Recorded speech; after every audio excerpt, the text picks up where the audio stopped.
Hello friends, today we are discuss about tax. So, what is tax? Basically, tax is a mandatory fees that is levied by the government or individual is called tax for the public welfare and infrastructure and provide basic facility. So, Constitution of India Article 265 says government can impose tax only with authority of law. मतलब government जो भी हो law की authority के बिना tax को नहीं बना सकती. So, what is type of tax? So, there are two type of tax, direct tax and indirect tax. Direct tax में आपका इनकम टैक्स आ जाता है और इनडायरेक्ट टैक्स में जीएसटी, कस्टम ड्यूटी और एक्साइज ड्यूटी, ये तीनों आ जाते हैं. सो डायरेक्ट टैक्स में भी कई सारे टैक्स आते हैं, लेकिन बेसिकली इनकम टैक्स इम्पोर्टेंट है.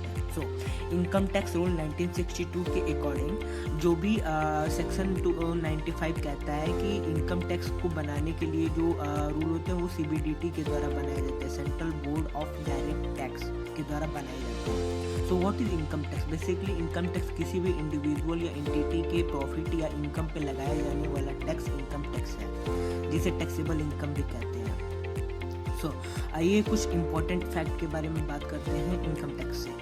तो व्हाट इज एसएससी? तो एसएससी किसे कहते हैं? In simple term, one who is liable to pay a tax is called assessee. मतलब जो व्यक्ति टैक्स को पे करता है उसे एसएससी कहते हैं. और बात करते हैं पर्सन के बारे में. Who is person? तो basically an individual, a Hindu undivided family, a company, a firm, an association of person और body of individual and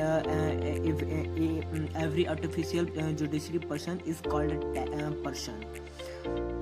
So आइए बात करते हैं हेड्स ऑफ इनकम के बारे में. So there are 5 heads of income.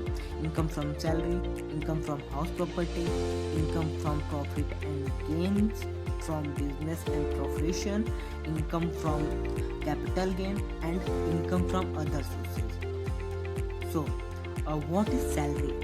Salary किसे कहते हैं? तो salary is a compensation paid by employ to for their work. Employer को जो कंपनसेशन दिया जाता है उसके वर्क के लिए उसे एक सैलरी कहते हैं.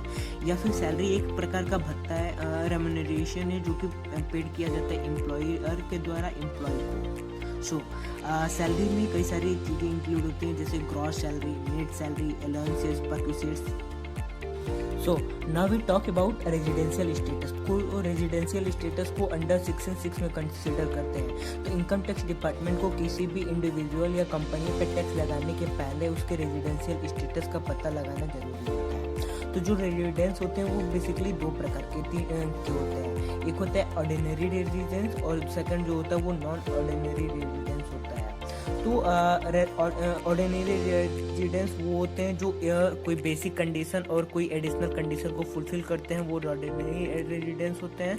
और जो बेसिक कंडीशन को फुलफिल केवल करते हैं उसे नॉन ऑर्डिनरी रेजिडेंस करते हैं. और एक होता है नॉन रेजिडेंस जो कि कोई भी बेसिक कंडीशन या फिर कोई भी एडिशनल कंडीशन को फुलफिल नहीं करता है. Thank you.